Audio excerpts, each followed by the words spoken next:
Hello नमस्कार, एक बार फिर से स्वागत है आपका स्टडी विद सिविल बडी पर। और आज जैसा कि आपको पता है आरएसपीसीबी जेएसओ का रिजल्ट आया है, जेडब्ल्यू का भी जल्दी जारी हो जाएगा। और जिनका भी सिलेक्शन जेएसओ में हुआ है उन्हें बहुत बहुत बधाई। तो जो भी विद्यार्थी स्टडी विद सिविल बडी से जुड़े हुए थे, चाहे वो कंटेंट के तौर पर हो या वीडियोज़ के तौर पर या जिस भी तौर पर, तो उन सभी को बहुत बहुत बधाई। और उसी सिलसिले में, उसी कड़ी में हमारे साथ में आज एक शख्स हैं जिनका सिलेक्शन जेएसओ में हुआ है, फाइनल सिलेक्शन। वो अपना एक्सपीरियंस शेयर करने वाले हैं। तो आइए आज आपकी है जो है वो मुलाकात हम उन सक्षम करवाने वाले हैं।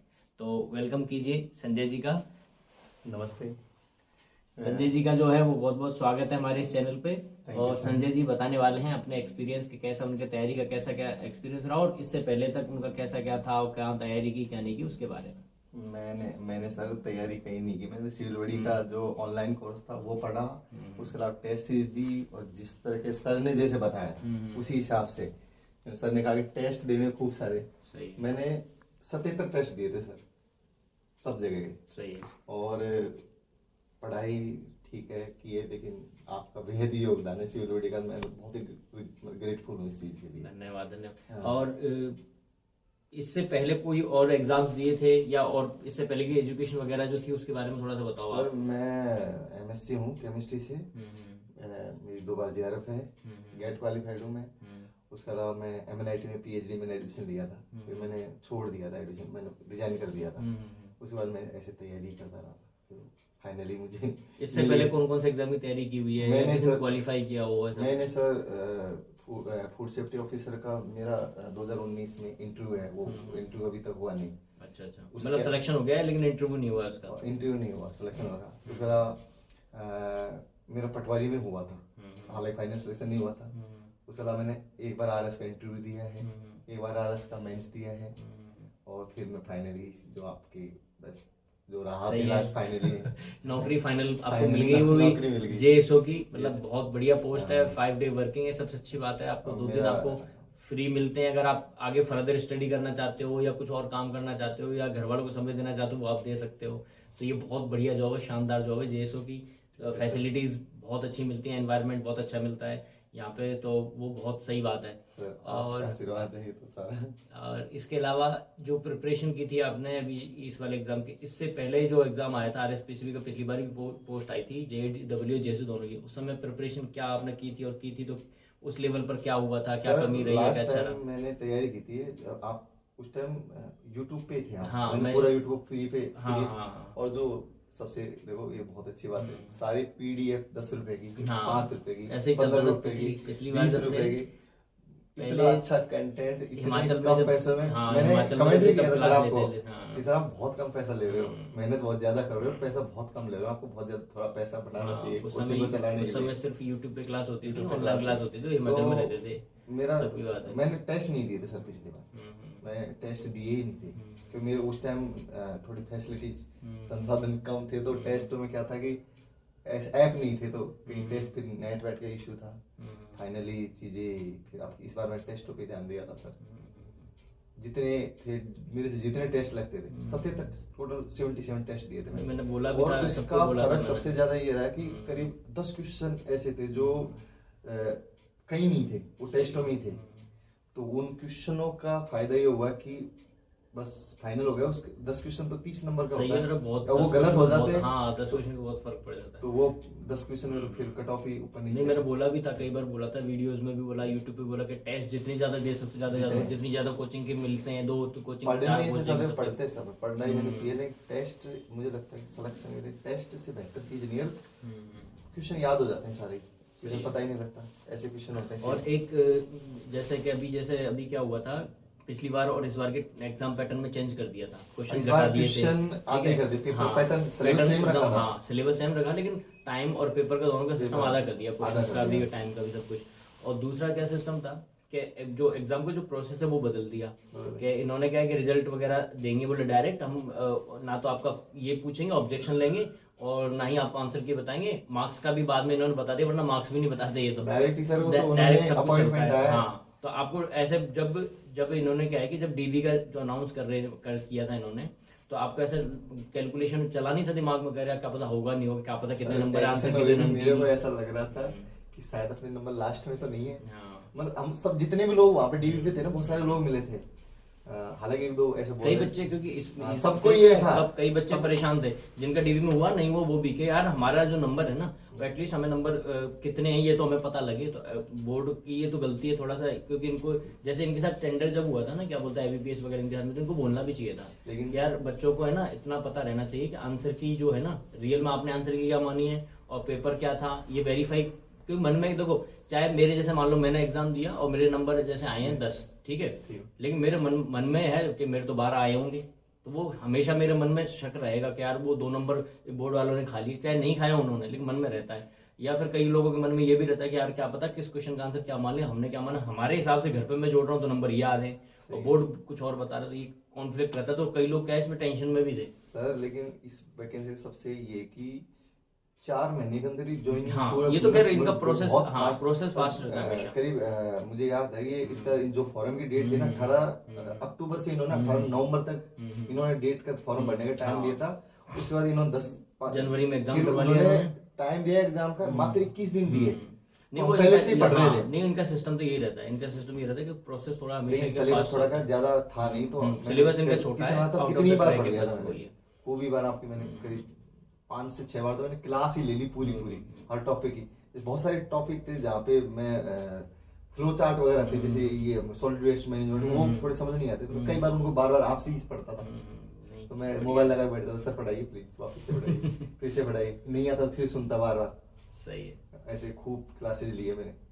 बहुत मैं आपका कोर्स का बहुत तगड़े तरीके से इस्तेमाल हो रहा है। बढ़िया है। लेकिन जो क्लासेस जो लेने वाले बच्चे थे वो भी संख्या पिछली बार ज्यादा थी और बुक का भी अच्छा रेस्पॉन्स, तो बुक भी बहुत बच्चों ने ली थी। मैंने दोनों का रेस्पॉन्स सही था। आप देखोगे वो बहुत बुरी तरह से पढ़ी हुई है। कई लोग बोलते भी थे मेरे को कि जो कंटेंट आप दे रहे हो, क्योंकि मेरा क्या है, हमारा मेन इंस्टीट्यूट सिविल इंजीनियरिंग का है ना, और हमारे भी एनवायरमेंट उनके भी एनवायरमेंट काफी कॉमन है, इसलिए हम JEE को कोर्स भी पढ़ाते। तो कई लोगों को ये शक होता था कि यार JSO के हिसाब से ये पढ़ा भी नहीं कि नहीं पढ़ा रहे। कई लोग सबको लगता है सिविल बड़ी वाले थोड़ा कम पढ़ा रहे हैं। हाँ। पर देखो सर एक चीज होती है, अंदाजा होना बहुत जरूरी इंपॉर्टेंट है। कई जैसे कोचिंग वाले बहुत कि हम तो बहुत हायर लेवल का इतना पढ़ाते हैं कि एग्जाम नहीं आता। हाँ, अब उसका क्या करें? कई लोग क्या बहुत ज्यादा पढ़ा रहे थे और बहुत ज्यादा डेटा भी दे रहे थे, तो अब उस सवाल ये है ना कि स्टूडेंट उस डेटा को कंज्यूम कर भी पा रहा है कि नहीं कर पा रहा। मैं आपको 100 पेज के नोट्स दे देता हूँ या 200 पेज की देता हूँ, अब सवाल ये क्या वो 100-200 पेज के आपके डाइजेस्ट हो रहे नहीं हो रहे। अगर मैं 85 पेज के दूं या 10 पेज के दूं और वो आप ढंग से याद कर लो, तो ये ज्यादा एक्यूरेसी है। कम पढ़ा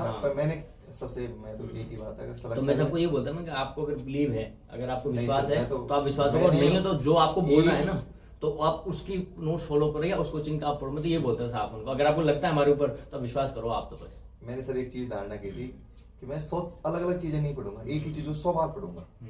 और ये है भी, और हर कोचिंग के पास या हर किताब पास इतना कंटेंट है कि आप सिलेक्शन तो 100% करा देगी। देखो जो 100% की तरफ जो कोचिंग खोल के बैठा हुआ है या जो बंदा पढ़ा रहा है ना, वो कुछ ना कुछ अपना भी दिमाग लेके बैठा हुआ कि यार मेरा क्या है, मेरा क्या ड्रीम है, किस हिसाब से मैं चल रहा हूँ, किस हिसाब से नहीं चल रहा हूँ। तो उनका सर्कल एक मेंटेन करके चलना पड़ता है। आप यहाँ से भी पढ़ो, वहां से भी पढ़ो, वहां, तो फिर पता क्या होता है, इंसान लास्ट में कंफ्यूज हो जाता है कि अब लास्ट में किसका पढ़ना है। सर जब टेस्ट हम एग्जाम देके आए थे ना, तो बहुत सारे लोग कह रहे थे पेपर तो बहुत ही सिंपल है, 200 जाएगी कट ऑफ, 180 जाएगी। और मैंने किए 162 क्वेश्चन किए थे, मुझे लगा मैं बोला ही नहीं, बस लगा यार कम कर आया, अपन कम करके आया। नहीं पेपर इजी था, लेकिन डाउटफुल क्वेश्चन थे ना, उसमें गलतियां होती हैं, वो गलत हो गए। मैंने वो क्वेश्चनों को किया ही नहीं गलत। मैंने जैसे बी पार्ट के अंदर मुझे 12 क्वेश्चन थे, मैंने 12 के 12 ही सही हुए, मेरे गलत हुए नहीं। 6 क्वेश्चन गलत हुए ए पार्ट के अंदर, वो मेरा सब्जेक्ट नहीं था ऐसे एनवायरमेंट। लेकिन जैसे कई क्वेश्चन होते शुभ लक्ष्य सावधान योजना, उसमें परसेंटेज पूछा था कितना है, तो वो फिर मैंने नहीं किया, अपन पता नहीं गलत हो जाएगा, ये खुद जाएगा दूसरे को लेके जाएगा। 12 है तो 12, तो मैं नंबर देखा था बी पार्ट में जितने टोटल नंबर आए थे, एक बंदे के 141 नंबर थे, उसके 1 के 39, उसके बाद मेरे ही है। सही है, सही है, बहुत बहुत बढ़िया, बहुत बढ़िया। नहीं यहाँ पे तो क्या है, पोस्ट भी बहुत कम आती है, RSPs वगैरह इनमें सिलेक्शन होना ही बहुत बड़ी बात है। रैंक तो बात की बात है, लोग यही चाहते हैं कि हमारा एक बार कैसे करके एक बार सिलेक्शन हो जाएगी। जॉब बहुत अच्छी है, वो तो कह रहा हूँ गजेटेड ऑफिसर। आप खुद जब जॉब करोगे ना, तब आपको फील होगा कि यार जिंदगी में मतलब सही जगह अपन ने प्राप्त कर लिया, और जिंदगी जो चलती है ना बहुत शांत तरीके से चलती है, फालतू की लफड़ेबाजी नहीं है, कोई कुछ नहीं है, लोगों से इतना ज्यादा कोई मतलब नहीं है, आपकी एकदम लाइफ एकदम बहुत अच्छे से चलती है। भिवाड़ी का रीजनल ऑफिसर है, वो एक राजेंद्र मीणा जी लगे हुए हमारे भाई साहब के रूममेट रहे हैं अभी, पहले अलवर भाई साहब हमारे कॉलेज एजुकेशन में थे, स्कूल कॉलेज एजुकेशन में राजऋषि में, और साथ में रहते थे। अभी वो मेरे सीनियर ऑफिसर है। अभी जो भिवाड़ी में जो लगा हुआ है ना, जो JEE है, वो पिछली बार सेलेक्ट हुआ था वो। हाँ, वो ML लगा हुआ है, ML मीणा करके लड़का है वो भी अपना वो यही उस समय कांटेक्ट में था, उसकी भी रैंक से सही थी, ST कैटेगरी से था वो। तो ऐसे करके जो पुराने लगे उनका भी फायदा होगा। जितने भी देखो कोई डिनाई करे ना, मतलब मैं जब एग्जाम देने गया था तो मैंने कितने लोगों के हाथ में आप ही किताब देखी, हालांकि एक दो ऐसे थे बिल्कुल किताब नहीं लग रही थी, पढ़ी ही नहीं, मतलब उठ के लेके आ गया। फिर मैं देख रहा था भाई साहब से, तो ये कोई दिक्कत नहीं है, फिर मैं ठीक है। मैं सर एग्जाम के टाइम पे नहीं पढ़ता, मतलब वो एक दिन पहले ही पढ़ता हूँ, उसके बाद एग्जाम दिन नहीं पढ़ता वहाँ पे। एग्जाम के दिन जनरली पढ़ना भी नहीं चाहिए, क्योंकि उसमें क्या फिर कंफ्यूजन के दौरे स्टार्ट हो जाता है अंदर एग्जाम घुसते कि अभी क्या पढ़ा था वो, ये भी ये पढ़ गया, वो डेटा में इधर उधर हो जाए कुछ भी। तो जनरली लोग यही बोलेंगे आपको, जो भी आपके गाइड होंगे या गुरु होंगे, वो ये बोलेंगे एग्जाम से एक दिन पहले ही जो कुछ करना वो कर लो, एग्जाम के टाइम पे कुछ नहीं करना। सर मेरे साथ हुआ है, मैं जब एक बार नेट के एग्जाम देने गया था, मैंने ऐसे पढ़ लिया था, मेरा ऐसा ब्लिंक हो गया, मेरे 2-3 घंटे जो सुबह पढ़ा था वही याद रहा, मेरे नेट के अंदर 26 नंबर आए। मैंने उसके बाद पढ़ना छोड़ दिया, किताबें भर के उदयपुर, उस टाइम CSIR वाली थी तो उदयपुर जाना पड़ता था। फिर अगली बार में पढ़ के नहीं, मैं GRF हुई, फिर गेट हो गया, गेट क्वालिफाइड। तो अब विचार अब RS का है दोबारा, कभी RS की जाए तैयारी दोबारा? IAS की करूंगा। अच्छा, IAS की करोगे? मुझे RS का थोड़ा ये होता है, हर साल वैकेंसी नहीं आती, तो उस वजह से मैं थोड़ा बोझिल महसूस करता हूं। UPSC का ये फायदा है कि आपको बना रहता है एकदम, एक बार फ्लो बन गया, वो फ्लो बना ही रहेगा, थोड़ा सही रहता है। फिर थोड़ा सा ऐसा खास तो RPSC भी सर RS के अंदर एनालिटिकल थोड़ा सा इस तरीके से पूछती है, थोड़ा सा ऐसा लगता है कि IAS का कर लेंगे तो थोड़ा अच्छा हो जाएगा, बेस बन जाता बहुत बढ़िया वाला। वैकेंसी इस जॉब के साथ आप तैयारी करो, 2 दिन पूरे मिलते हैं और उसके अलावा भी आपको टाइम मिलता है, बहुत ज्यादा काम नहीं होता, ऑफिस का टाइम रहता है, आप ऑफिस टाइम में जाके और वापस आ जाओ, शाम को आके फिर आप टाइम दे सकते हो। बहुत ज्यादा पब्लिक डीलिंग करनी है, ठीक है, अपने जो भी करते हो तो वो ऐसे ही काम का होता है। सही है। और अगर आप बाहर जाते हो मतलब फील्ड में, बाकायदा गाड़ी मिलती है सर, ड्राइवर। हाँ, वो तो है, गाड़ी वगैरह मिलती है, सारी सुविधाएं मिलती हैं इसमें, ये तो फायदा है। 48 गजेटेड ऑफिसर है। जो लोग पहले लगे हुए हैं उनका भी उनसे बातचीत वगैरह होती है, तो उनका था कि जॉब बहुत सही है, बहुत अच्छी जॉब। तो जॉब बहुत अच्छी है। कई लोग थे जो दूसरे डिपार्टमेंट से फिर जब इसमें शिफ्ट हुए तो वो इसी में लग के और इसी में डिपार्टमेंट है, बहुत अच्छा डिपार्टमेंट। चलिए, तो इसमें इंटरव्यू को अब समाप्ति की तरफ हम ले जाते हैं, और हम जितने भी विद्यार्थी हैं RSPCB में जिनका सिलेक्शन हुआ है JSO में और जिनका JEE में होने वाला है, उन सभी को बधाइयाँ, और बाकियों को अग्रिम बधाइयाँ कि हाँ, जहाँ भी आपका सिलेक्शन हो, जहाँ भी आप आगे जाओ, तो हमारी तरफ से बेस्ट विशेष रहेंगे हमेशा के लिए। और संजय जी को भी बहुत बहुत बधाई, और ये हमारी तरफ से एक छोटा सा उपहार आपके लिए। बस ठीक है, आगे आप ऐसी तरक्की करो, और हम तो कहेंगे कि जहाँ भी जाओ, UPSC करो या जो भी एग्जाम तैयारी करो, उसमें भी आप ऐसे ही पढ़ो। पता नहीं सर, देखो मैं उस नौकरी से नहीं, मैं देखो बहुत मेहनत की। नहीं, मेहनत तो ये है कि देर सवेर जब भी मौका लगता है। अब आप देखो 2-3 बार आपने RS में ट्राई किया, उधर आप बता रहे फूड वाला एग्जाम जो था, फूड सेफ्टी ऑफिसर है मेरा, वो भी है, उसका भी अटका पड़ा है, इंटरव्यू हुआ नहीं है। तो मेरा सर SI में हुआ था मैं, लेकिन फिजिकल देने नहीं गया था, मेरे 315 नंबर आए थे। तो फिर मेरे क्या RS मेंस की एग्जाम आ गई थी, तो फिर मेरे को थोड़ा डर था, मेरी हाइट 1 सेंटीमीटर कम थी, तो मुझे ऐसा लग रहा था कहीं भगा नहीं थी उसमें से, फिर RS मेंस भी रह जाए, इसलिए मैं गया ही नहीं था उसके अंदर। तो हिंदी थी खूब पढ़ी, राघव प्रकाश सर की किताबों की, 98 क्वेश्चन में से 80 मेरे 91 क्वेश्चन सही हो गए थे हिंदी में।